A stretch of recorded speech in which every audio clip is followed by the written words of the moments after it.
اعوذ باللہ من الشیطان الرجیم بسم اللہ الرحمن الرحیم لقد سمع اللہ البتہ تحقیق سن لیا اللہ تعالیٰ نے قول الذین ان لوگوں کی باتوں کو قالوا جنہوں نے کہا کہ ان اللہ فقیر بے شک اللہ تعالیٰ محتاج ہے فقیر ہے ونحن اغنیاء اور ہم مالدار ہیں سنکتب ما قالوا ان قریب ہم لکھ لیں گے وہ باتیں جو انہوں نے کہیں جو کچھ انہوں نے کہا ہم ان کے نامہ اعمال میں لکھ دیں گے اور وقتلہم الانبیاء بغیر حق اور نبیوں کو ناحق ان کا قتل کرنا یہ بھی ہم لکھیں گے ونقول اور ہم کہیں گے ان کو ذوقوا عذاب الحریق چکھو تم آگ کا عذاب جہنم کا عذاب ذالکا یہ عذاب کس وجہ سے ہے بما قدمت ایدیکم اس سبب سے ہے جو کچھ تمہارے ہاتھوں نے آگے بھیجا جو کچھ تم نے کیا اس وجہ سے تمہیں یہ عذاب دیا جا رہا ہے وَأَنَّ اللَّهَ لَيْسَ اور بے شک اللہ تعالیٰ نہیں ہے بِظَلَّامٍ ظلم کرنے والا للعبید بندوں پر اللہ بندوں پر ظلم کرنے والا نہیں پارہ نمبر 4 سورہ آل عمران اس کی آیت نمبر 181 اور 182 دو آیتیں آپ کے سامنے تلاوت ہوئی ہیں اور آپ نے ترجمہ سنا ان آیات کا پہلا درس پیچھے گزر چکا ہے جس میں یہودیوں کے بخل کا بھی تذکرہ تھا اور اسی طرح ہجرت مدینہ کے وقت مدینہ کے ارد گرد جو جغرافیہ تھا ارد گرد جس طرح یہودی بستیاں تھیں یا جو حالات تھے وہ بھی میں نے پچھلے درس میں ذکر کیے ہیں اور ان آیات کا جو شان نزول ہے کہ یہ کیوں نازل ہوئی ہیں اور یہ کیا جملے تھے جو یہودیوں نے کہے تھے جن کے بارے میں ان آیات میں اللہ تعالیٰ نے غصہ فرمایا ہے تو اس کا شان نزول بھی ذکر کیا گیا اور اس کے علاوہ صحابہ کرام کا اللہ کی ذات اور نبی علیہ الصلوۃ والسلام کی ذات کے ساتھ جو محبت ہے اور اس کے چند واقعات جو ہیں وہ بھی پچھلے درس میں بیان ہوئے اصل بات یہ تھی کہ جب حضرت ابوبکر صدیق رضی اللہ تعالیٰ عنہ حضور کا خط لے کر گئے یہودیوں کے پاس جس میں دعوت تھی اسلام کی پیغام تھا ان کے لیے اللہ اور اس کے رسول کا اس میں ایک بات یہ لکھی تھی کہ تم اللہ کو قرض حسنہ دو تو یہودی اپنے ضد اور ہٹ درمی اور تعصب کی جو اسلام اور نبی علیہ الصلوۃ والسلام کے ساتھ اور مسلمانوں کے ساتھ کو تھی اس ضد اور تعصب کی وجہ سے جو ان کا بڑا تھا فخار بن عزورہ جو ان کے بڑے علماء میں شمار ہوتا تھا تو اس نے اللہ کی گستاخی کرتے ہوئے ایک جملہ کہا کہ تم یہ کہتے ہو کہ اللہ کہتا ہے کہ مجھے قرضہ دو تو اس کا مطلب یہ ہوگا کہ اللہ تو مقروض ہے اللہ محتاج ہے اللہ فقیر ہے اور ہم مالدار ہیں اللہ ہم سے قرضہ مانگ رہا ہے حالانکہ اس کا مطلب بھی میں نے بیان کیا مطلب یہ تھا اللہ چاہتے ہیں کہ تم اپنے مال کو میرے راستے میں خرچ کرو فقراء پر خرچ کرو بیواؤں پر خرچ کرو یتیموں پر خرچ کرو مساکین پر خرچ کرو اور مختلف جو مصارف ہیں مساجد اور مدارس پر خرچ کرو تو جب تم ان جگہوں پہ خرچ کرو گے تو میں فَيُضَاعِفَهُ لَهُ اس آدمی کو من ذا الذی یقرض اللہ قرضا حسنا جو مجھے قرض حسنا دے گا میں اس کو کئی گنا واپس کروں تو یہ بھی بیان ہوا تھا پچھلے درس میں کہ اللہ قرآن مجید میں فرما رہے ہیں یا ایھا الناس اے پوری دنیا کے لوگوں انتم الفقراء الی اللہ تم اصل میں اللہ کے محتاج ہو تم فقیر ہو اللہ کی ذات کی طرف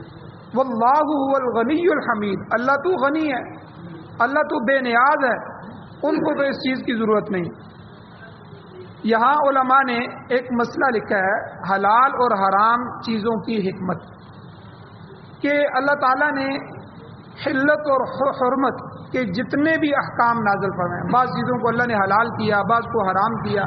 تو یہ جو حلال اور حرام کے احکام اللہ نے نازل فرمائے یہ سب انسانوں ہی کے فائدے کے لیے یا تو جو چیز اللہ نے حلال کیا اس میں فائدے ہیں اس لیے حلال کیے چاہے ہمیں وہ فائدہ نظر نہ آ رہا ہو سمجھ نہ آ رہا ہو اور جن چیزوں سے اللہ نے روک دیا اس میں نقصان ہے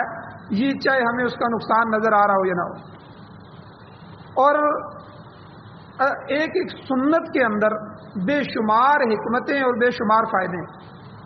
چاہے ہمیں نہ سمجھ آ رہا ہو کہ حضور کی یہ سنت، یہ کیوں حضور نے فرمایا، یہ کیوں کہا۔ اب کھانے کی سنتیں دیکھیں، پینے کی سنتیں دیکھیں، سونے کی سنتیں دیکھیں، یہاں تک کہ استنجے کے لیے بیٹھنے کا جو سنت طریقہ ہے اس میں بھی بے شمار حکمت ہے۔ یہ جو ہم مسح کرتے ہیں، سر کی گردن کا جو مسح ہے، جو مستحب ہے، فرض مسح تو یہاں تک ہو جاتا ہے۔ فرض ہے کہ چوتھائی حصہ سر کے 4 حصے کیے جائیں، تو یہ چوتھا حصہ اگر کوئی پانی ہاتھ پھیر دیتا ہے، چوتھائی حصہ یہ فرض مسح ادا ہو جاتا ہے۔ پورے سر کا مسح کرنا یہ سنت ہے، اور گردن کا مسح کرنا یہ مستحب ہے۔ فرض، سنت اور مستحب تینوں چیزیں جو ہے مسح کے اندر آ جاتی ہیں۔ اب یہ جو مستحب ہے، حضور کا طریقہ ہے مستحب کے درجے میں کہ پیچھے گردن کا مسح کیا جائے۔ سائنس نے آج اس کو ثابت کیا ہے کہ جسم کا جو نظام ہے کہ پاؤں کے ناخنوں سے لے کر یہ جو رگیں چل رہی ہیں، آگے آتے آتے آتے جسم کے ہر گوشت کی ہر جگہ کی جو رگیں ہیں یہ، اور کرتے کرتے پھر دل ہے، اور جسم کے جو ہے پیٹ کے حصے کے اندر جو اعضاء ہیں، گردے ہیں، ہر چیز، ان سب کی رگیں جو ہیں ان کو دماغ کنٹرول کرتا ہے۔ ہر عضو کو دماغ کنٹرول کرتا ہے، اس لیے ان کی رگوں کا دماغ تک پہنچنا ضروری ہے۔ اور یہ کہاں سے جاتی ہیں؟ یہ جو گول پائپ ہے گردن کا، اس پائپ میں سے گزر کے جو ہے وہ دماغ تک جاتی ہے۔ تو جب اس میں خون کا جو پریشر ہوتا ہے، بار بار ان رگوں سے خون آنا جانا اور دماغ تک پہنچنا، تو اس وجہ سے بعض دفعہ جو ہے وہ اس طرح ہوتا ہے کہ یہ رگیں گرم ہو جاتی ہیں۔ تو جو آدمی دن میں 4-5 مرتبہ، سائنس کہتی ہے کہ ٹھنڈے ہاتھ ان کو لگا دیتا ہے، تو اس کی وجہ سے اس کو زندگی میں کبھی بھی گردن توڑ بخار نہیں ہو، کیونکہ اب وہ گویا کہ اس کی گرمائش کو ختم کر رہے۔ تو یہی تو حضور نے فرمایا کہ بھئی گردن کا مسح کرو، یہاں پانی لگ جائے، ٹھنڈا پانی ہے تو اس کی درجہ حرارت کو وہ کم کر دیتا۔ اسی طرح ہر عمل میں اللہ تعالیٰ نے بے شمار حکمتیں رکھی ہیں، چاہے ہمیں سمجھ آئیں کہ نہ۔ اب انگریزوں نے یہ جو انگریز ورزش کرتے ہیں یا اس کے نئے نئے طریقے نکالتے ہیں، تو ایک سائنسدان انگریز تھا، اس نے نماز کے عمل پر ریسرچ کی کہ یہ مسلمان جو پہلے کھڑے ہوتے ہیں، تھوڑی دیر کھڑے رہتے ہیں سیدھے، پھر تھوڑی دیر کے بعد نیچے ہو جاتے ہیں، اور تھوڑی دیر وہاں رکے رہتے ہیں، پھر کھڑے ہوتے ہیں، پھر سیدھا زمین پہ چلے جاتے ہیں، پھر زمین سے پھر اٹھتے ہیں، پھر زمین پہ جاتے ہیں۔ تو اس نے کہا کہ یہ اتنی بڑی اہم ورزش ہے کہ اگر کوئی آدمی دن میں 1 مرتبہ بھی کر لے تو اس کے جسم کو کچھ بھی نہیں ہو سکتا پوری دن، تو مسلمان تو 5 مرتبہ کرتے ہیں۔ پھر اس نے اس پر ریسرچ کی، اس نے کہا کہ انسان کا جو بدن ہے وہ ہمیشہ خون نیچے کی طرف زور دیتا ہے، تو چونکہ دل اس کو پمپ کر رہا ہوتا ہے، کھینچتا ہے اور جسم کے اندر چھوڑتا ہے، کھینچتا ہے چھوڑتا ہے، تو بلڈ پریشر جو ہے انسان کا ایک جیسا ہونا چاہیے۔ اگر بڑھ جائے تو بلڈ پریشر ہائی ہو جاتا ہے، اگر کم ہو جائے تو بلڈ پریشر لو ہو جاتا ہے۔ تو دل کا تیز تیز دھڑکنا بھی انسان کو نقصان دے سکتا ہے، یا اپنی سپیڈ سے کم دھڑکنا بھی نقصان دے سکتا ہے، تو لو ہونا بھی نقصان ہے۔ اس لیے اس کو مینٹین کرنا، جسم میں برابر رکھنا، یہ ورزش کے ساتھ ہی ضروری ہو سکتا ہے کہ آپ اپنے جسم کو ایسے حیت میں لے کے آئیں کہ وہ اعضاء جو آپ کے نیچے نہیں ہوتے ان تک بھی خون پوری طرح پہنچ جائے۔ اس نے کہا کہ یہ عمل صرف نماز میں ہے۔ آپ جب سیدھے کھڑے ہوتے ہیں تو آپ کا خون نیچے تو صحیح جاتا ہے، لیکن اوپر دماغ تک پہنچنے میں دل کو اس کے لیے بڑا پریشر لگانا پڑتا ہے۔ تو اس لیے جب آپ رکوع میں جاتے ہیں تو رکوع میں بالکل دل کے مقابلے میں آپ کا سر آ جاتا ہے۔ اب اس کو دماغ تک یا ان کندھوں تک یا دوسری رگیں جو اوپر ہوتی ہیں دل سے، ان تک اب وہ خون پہنچانا آسان ہو جاتا ہے۔ اور اسی طرح جب انسان بالکل نیچے سجدے میں چلا جاتا ہے تو اس وقت جو ہے اور تیزی کے ساتھ اس کا خون جو ہے وہ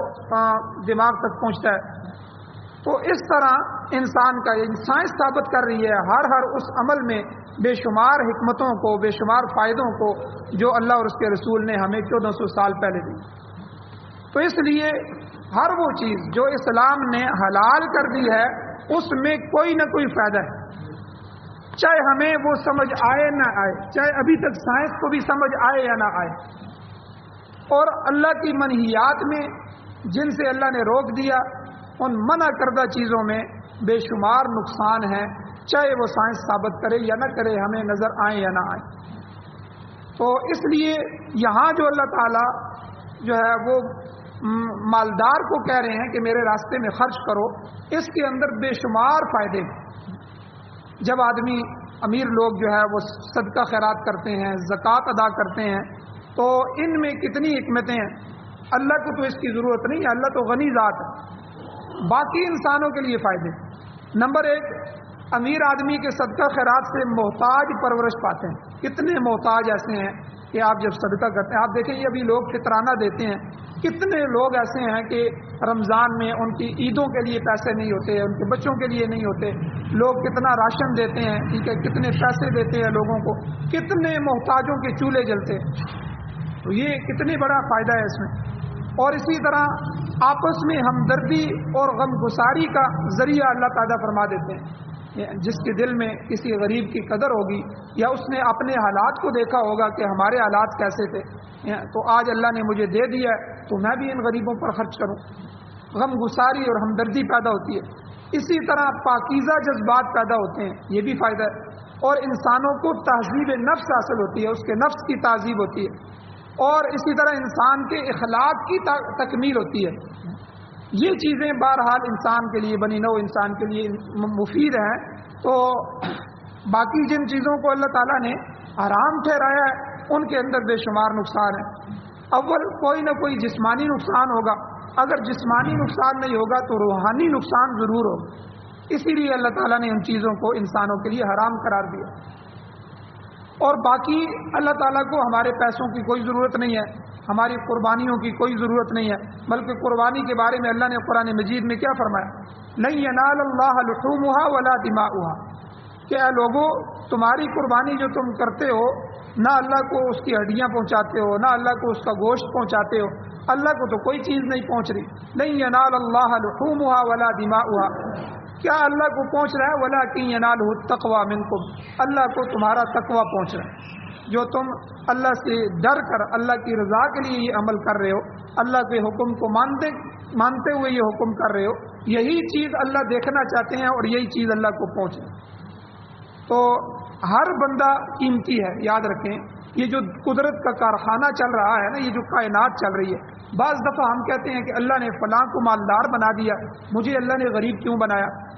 یاد رکھیں اللہ تعالیٰ خود قرآن مجید میں فرماتے ہیں، نحن قسمنا بینہم معیشتہم فی الحیات الدنیا، ہم نے تمہاری معیشت کو تمہارے درمیان دنیا میں تقسیم کر دیا ہے۔ ورفعنا بعضہم فوق بعض درجات، ہم نے تم میں سے بعض کو بعض میں درجات میں زیادہ دیے ہیں، بعض کو امیر بنایا ہے، بعض کو اور زیادہ امیر بنایا ہے، بعض کو غریب بنایا ہے۔ اللہ کہتے ہیں یہ درجات ہم نے دیے ہیں۔ وَرَفَعْنَا بَعْضَهُمْ فَوْقَ بَعْضٍ دَرَجَاتٍ لِيَتَّخِذَ بَعْضُهُمْ بَعْضًا سُخْرِيًّا، کیوں کہ تاکہ ہم تم میں سے بعض کو بعض کے تابع رکھیں، یعنی دنیا کا نظام چلانے کے لیے اللہ کہتے ہیں ہم نے یہ درجے بنائے۔ اب آپ دیکھیں اگر دنیا کا ہر آدمی امیر ہوتا تو کام کون کرتا؟ پھر تو ورکر کوئی بھی نہ ہوتا، مزدوری تو کوئی نہ کرتا، ساری فیکٹریاں بنا کے بیٹھ جاتے تو اس فیکٹریوں کا مالک وہی ہوتے تو کام کون کرتا؟ تو اس لیے اللہ تعالیٰ نے دونوں کو جوڑ دیا، مزدور کی اپنی اہمیت ہے، مالک کی اپنی اہمیت ہے۔ اب سارے مزدور جو ہیں وہ احتجاج کر دیں، کام نہ کریں تو مالک پریشان ہو جائے گا، مزدوروں کے بغیر اس کا کام نہیں چل سکتا، اور اسی طرح اگر مالک نہ ملے تو مزدوروں کا کام نہیں چل سکتا۔ اللہ کہتے ہیں میں نے ایک دوسرے کے ان کو تابع کر دیا، جوڑ دیا۔ ہم ایک ہوٹل میں گئے تو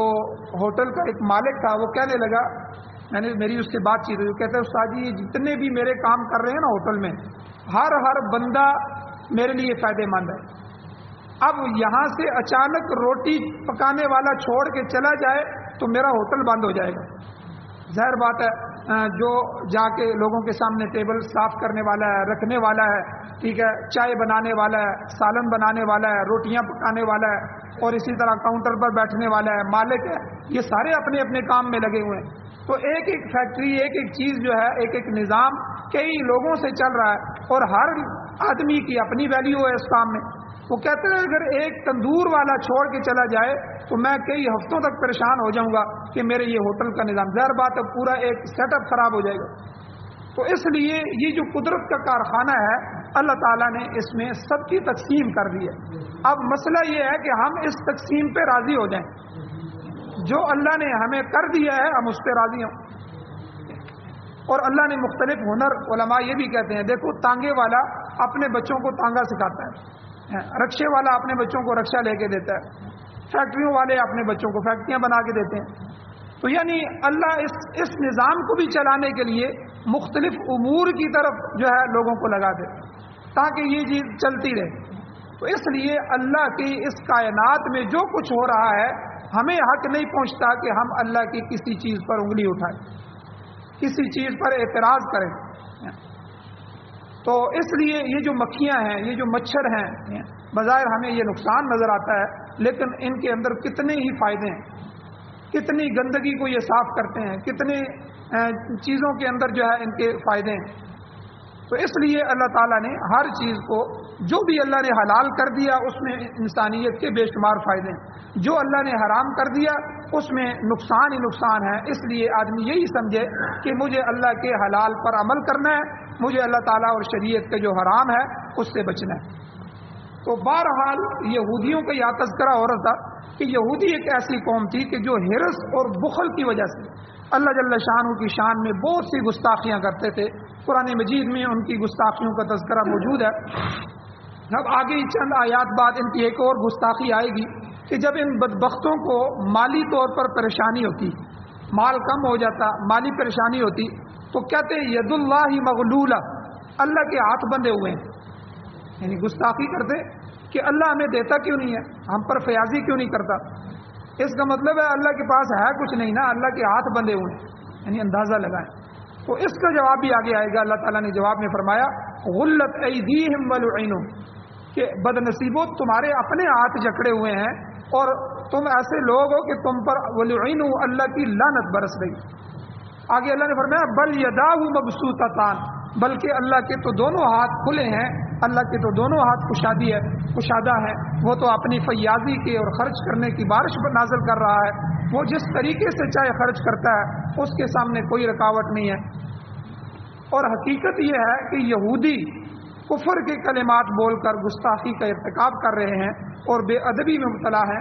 اور یہ صرف ہمارے شریعت کے ساتھ نہیں، بلکہ یاد رکھیں کہ یہودی ہمیشہ سے گستاخ رہا ہے،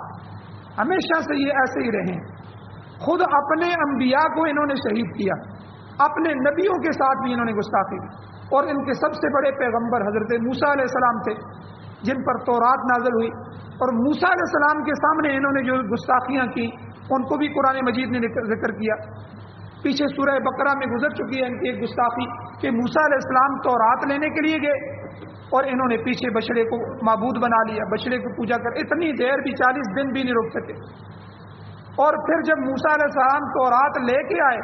40 دن کے بعد کہ یہ میں کتاب لے آیا ہوں، یہ اللہ نے مجھے کتاب دی ہے، تم نے خود کہا تھا کہ اب فرعون بھی غرق ہو چکا ہے، ہم آزاد ہو چکے ہیں، اب ہمارے لیے کوئی آئین، کوئی قانون، کوئی دستور ہونا چاہیے. میں تمہاری خواہش کی وجہ سے اللہ کے پاس گیا اور اللہ نے یہ تمہیں کتاب دی ہے. تو اتنی گستاخی کی. قرآن کہتے ہیں کہ لن نؤمن لک حتی نری اللہ جہرہ. اے موسیٰ آپ آگے ہمیں یہ کہتے ہو کہ یہ اللہ نے مجھ سے ہم کلام ہوئے ہیں، اللہ مجھ سے کلام کر کے یہ کتاب دی ہے، ہم تو نہیں مانتے جب تک ہم اپنی آنکھوں سے اللہ کو نہ دیکھ لیں. پتہ نہیں آپ کہاں سے یہ کتاب اٹھا کے لے آئے. آپ دیکھیں موسیٰ علیہ السلام کی بھی توہین کی، اللہ کی بھی توہین کی. وقت کے پیغمبر کو گویا کہ جھٹلا رہے ہیں کہ آپ پتہ نہیں کہاں سے لے آئے، ہم آپ کے ساتھ جائیں گے اور وہاں جا کے ہم خود اپنی آنکھوں سے اللہ کو دیکھیں. پھر وہاں جب بدبخت گئے تو اللہ تعالیٰ نے بادلوں میں سے خطاب کیا کہ وہی واقعی یہ میرے پیغمبر موسیٰ علیہ السلام ہے، میں نے خود یہ تورات کتاب دی ہے. اب موسیٰ علیہ السلام کو کہنے لگے کہ یہ پتہ نہیں کہاں سے آواز آ رہی ہے، کون بول رہا ہے. نہیں، اللہ ہمارے سامنے آئے، جب تک ہم اس کو دیکھیں گے نہیں تب تک نہیں مانیں. تو اللہ تعالیٰ نے پھر وہاں بھی ان کو عذاب دیا اور وہاں ایک بجلی اور کڑک بھیجی کہ جس کی وجہ سے وہاں وہ تباہ ہو گئے. پھر موسیٰ علیہ السلام نے اللہ سے کہا کہ اے اللہ یہ اپنی قوم کے سردار ہیں، قوم کیا کہے گی کہ ہمارے بندے مر گئے ہیں، تو اس لیے آپ ان کو زندہ کریں. اللہ نے پھر ایک اور معجزہ دکھایا کہ اللہ نے پھر ان کو دوبارہ زندہ کیا. پھر آ کے انہوں نے قوم کو بتایا کہ واقعی یہ کتاب اللہ نے دی. آپ دیکھیں اتنی بدبخت قوم، تو آج کے درس کی آیت کریمہ میں بھی یہودیوں کی اسی گستاخی کا تذکرہ کرتے ہوئے اللہ نے فرمایا لقد سمع اللہ قول الذین، اللہ سن رہے ہیں ان لوگوں کی باتوں کو، قالوا جنہوں نے کہا ان اللہ فقیر ونحن اغنیاء، کہ معاذ اللہ اللہ تعالیٰ فقیر ہے اور ہم مالدار اور غنی ہیں۔ فرمایا یہودیوں کے اس گستاخانہ کلام کا بدلہ یہ ہے سنکتب ما قالوا، ہم ان کی باتوں کو ضرور لکھ کے رکھیں گے۔ اللہ تعالیٰ علیم کل ہے، اسے لکھنے کی بھی ضرورت نہیں ہے، ہر چیز اس کے علم میں ہے، تاہم انصاف کے تقاضوں کو پورا کرنے کے لیے اللہ کہتے ہیں ہم ان کی یہ بات لکھیں گے اور دفتر میں محفوظ ہو جائے گی، ان کے نامہ اعمال میں ہوگی، پھر حساب کتاب کے دن یعنی قیامت کے دن لا کر ان کے سامنے رکھی جائے گی تاکہ وہ اس کا انکار نہ کر سکے۔ اور اس گستاخی کے علاوہ یہودیوں کی ایک اور بری خصلت بھی ساتھ اللہ نے ذکر فرمائی کہ ناحق انبیاء کو قتل کرنا یہ ان کا وتیرہ تھا، وقتلہم الانبیاء بغیر حق، تو ان کا نبیوں کو ناحق قتل کرنا اللہ کہتے ہیں ہم نے وہ بھی لکھ کے رکھا ہوا اور ہم اس کی بھی ان کو ضرور سزا دیں گے۔ یہاں نبی کا قتل جو ہے یہ یقیناً ناحق ہی ہوتا ہے، بلکہ کسی عام مسلمان کو بھی قتل کرنا یہ ناحق ہے اور اکبر الکبائر میں سے ہے، بڑے گناہوں میں سے بڑا گناہ ہے اور بدترین جرم ہے۔ تو لیکن یہاں نبیوں کے بارے میں بغیر حق سے کیا مراد؟ علماء لکھتے ہیں کہ انبیاء کا قتل خود ان قاتلین کے نزدیک بھی ناحق تھا، یعنی ناحق سے مراد یہ ہے کہ وہ خود بھی اس کو ناحق سمجھتے تھے کہ یہ ہمارے پیغمبر ہیں، یہ ہمارے نبی ہیں، ان کو ہم نقصان نہیں پہنچا سکتے، لیکن اس کو ناحق سمجھتے ہوئے پھر بھی ان کو قتل کرتے تھے۔ تو اس لیے اللہ نے فرمایا کہ گویا کہ ان کے نزدیک بھی یہ بات اچھی نہیں تھی، ناحق تھی، پھر اس کے باوجود وہ کر رہے۔ اور حضور علیہ السلام کی حدیث بھی موجود ہے، حضور نے فرمایا اللہ کے نزدیک سب سے زیادہ سخت سزا قیامت والے دن کس کو ہوگی؟ کون شخص ہوگا؟ وہ آدمی ہوگا کہ جس نے اللہ کے نبی کو شہید کیا، یعنی وہ بدبخت سب سے بڑا بدبخت ہے جس نے کسی بھی اللہ کے نبی کو اپنے ہاتھ سے شہید کیا ہوگا، یا دوسرے نمبر پر وہ شخص زیادہ ملعون ہوگا جسے اللہ کا نبی اپنے ہاتھ سے قتل کرے، یعنی وہ اتنا بدبخت ہوگا کہ اللہ کے نبی اس کو، ایسے شخص کی مثال جو ہے وہ ابی ابن خلف کی مثال ہے، اس کو حضور نے خود کہا تھا کہ انشاءاللہ میں تجھے خود قتل کروں۔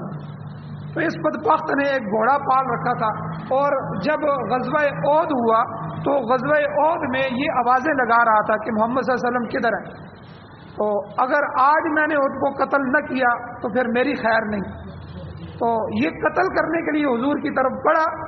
تو حضور علیہ السلام نے ایک صحابہ آگے بڑھے تو حضور نے روک دیا کہ آپ رک جاؤ۔ ایک صحابی سے نیزہ لیا اور یہ قریب آیا تو حضور نے اس کو نیزہ مارا، تو نیزے کا اگلا حصہ اس کی ادھر گردن میں لگا، تھوڑا سا لگا، تو تھوڑا سا لگنے کے بعد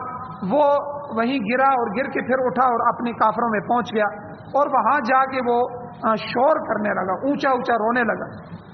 اور روتے روتے حدیث میں آتا ہے اس کی آواز اس طرح ہو گئی جس طرح بیل کی آواز ہوتی ہے۔ تو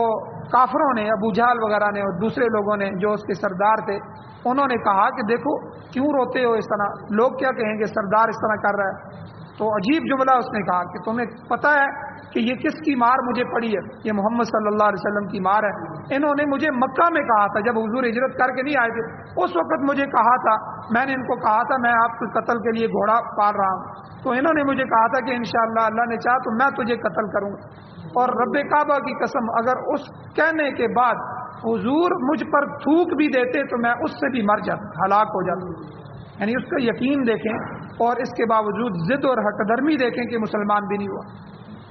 تو بہرحال یہ جو لوگ، جو آدمی حضور نے فرمایا کسی نبی کو شہید کرتا ہے وہ سب سے بڑا بدبخت ہے، قیامت والے دن اس کی سزا سب سے زیادہ ہوگی، یا وہ آدمی جو کسی نبی کے ہاتھوں مارا جاتا ہے وہ بھی بہت بڑا بدترین کافر ہے، قیامت والے دن دوسرے نمبر پر اس کی سزا سخت ہوگی۔ تو بنی اسرائیل کے قتل کا ذکر تو اللہ تعالیٰ نے قرآن مجید میں جگہ جگہ کیا ہے۔ خود حضور علیہ السلام کے زمانہ مبارک میں بھی یہودیوں نے نبی علیہ السلام کو شہید کرنے کی کئی مذموم کوششیں کی۔ اب دیکھیں خیبر میں آپ علیہ الصلوۃ والسلام کو زہر دیا گیا۔ ایک عورت نے آ کے کہا کہ ٹھیک ہے آپ اللہ کے نبی ہیں، میں مانتی ہوں، تو آپ آئیں، میں آپ کا جو ہے وہ آپ کی دعوت کرنا چاہتی ہوں، اور کھانے میں حضور علیہ الصلوۃ والسلام کو زہر دیا گیا۔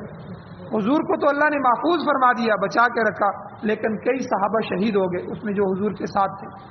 اور کئیوں کی حالت خراب ہو گئی۔ اور پھر حضور علیہ الصلوۃ والسلام بنو نذیر جو تھے، بنی نذیر یہ یہودیوں کی بستی تھی، ان کے علاقے میں گئے تو ان بدبختوں نے دیوار کے اوپر سے پتھر گرانے کی سازش کی کہ یہ جب نیچے کھڑے ہوں گے آپ لوگوں کو کہا ان سے باتیں کرنا، ہم اوپر سے بڑی چٹان بڑا پتھر گرائیں گے تاکہ نیچے یہ ختم ہو جائے۔ اللہ تعالیٰ نے جو ہے وحی کے ذریعے حضور کو بتا دیا کہ یہ بدبخت تو اس طرح کی کوشش کر رہے ہیں۔ تو یعنی یہ لوگ اپنے خود بھی اس طرح کرتے تھے اور اپنے آباء و اجداد کے جو کبھی کام تھے، برے کام تھے، ان کو بھی اچھا سمجھتے تھے، ان پر فخر کرتے تھے۔ اگرچہ حضور صلی اللہ علیہ وسلم کے زمانے کے یہودی جو ہیں وہ قاتلین انبیاء کے صدیوں بعد آئے ہیں، جنہوں نے نبیوں کو قتل کیا، مگر اپنے قرآنوں کی جو برائی تھی اس کی حمایت کرنے کی وجہ سے اللہ تعالیٰ نے قرآن مجید میں ان کو بھی شامل کیا۔ تو یہاں سے علماء نے ایک مسئلہ لکھا ہے کہ ایک شخص جو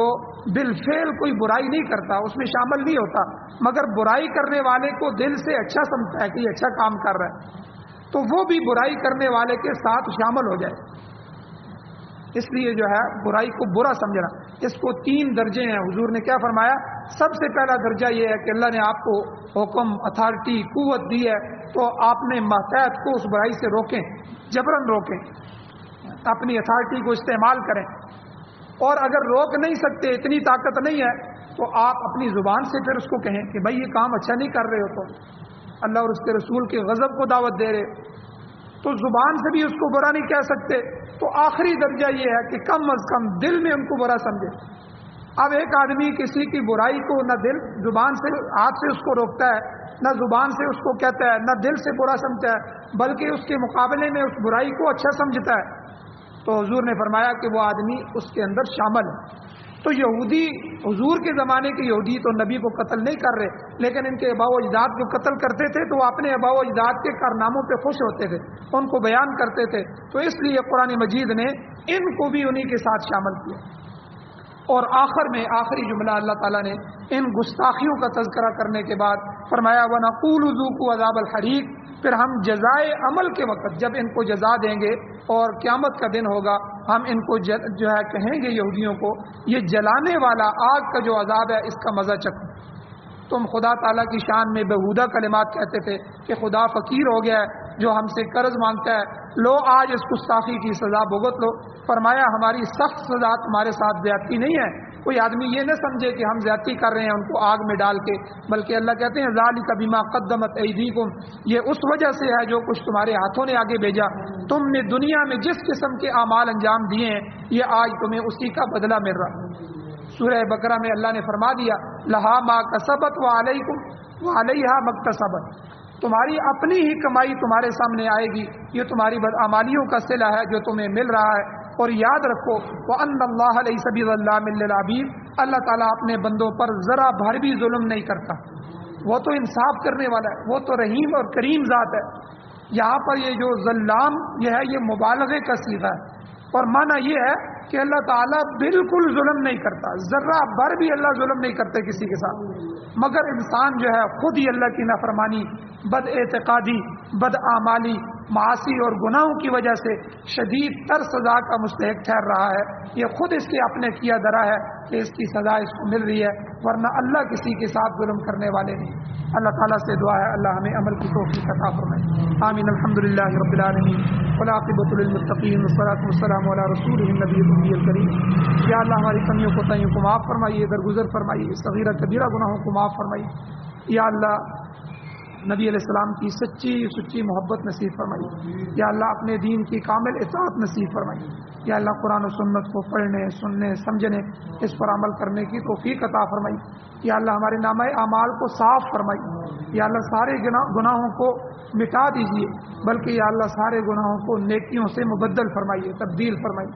یا اللہ قرآن و سنت کی بہاریں نصیب فرمائیے. یا اللہ اس ملک پاکستان میں اور پوری دنیا میں یا اللہ قرآن و سنت کی بہاریں نصیب فرمائیے. یا اللہ بطور آئین، بطور دستور، بطور ضابطۂ حیات ہمیں نصیب فرمائیے. بیماروں کو شفا عطا فرمائیے. یا اللہ اس دنیا سے جو حضرات ایمان کی حالت سے جا چکے ہیں یا اللہ ان سب کی بخشش فرمائیے. ہماری دعاؤں کو محض اپنے فضل و کرم سے قبول فرمائیے. صلی اللہ تعالی علی خیر خلقہ محمد و آلہ و صحبہ اجمعین برحمتک یا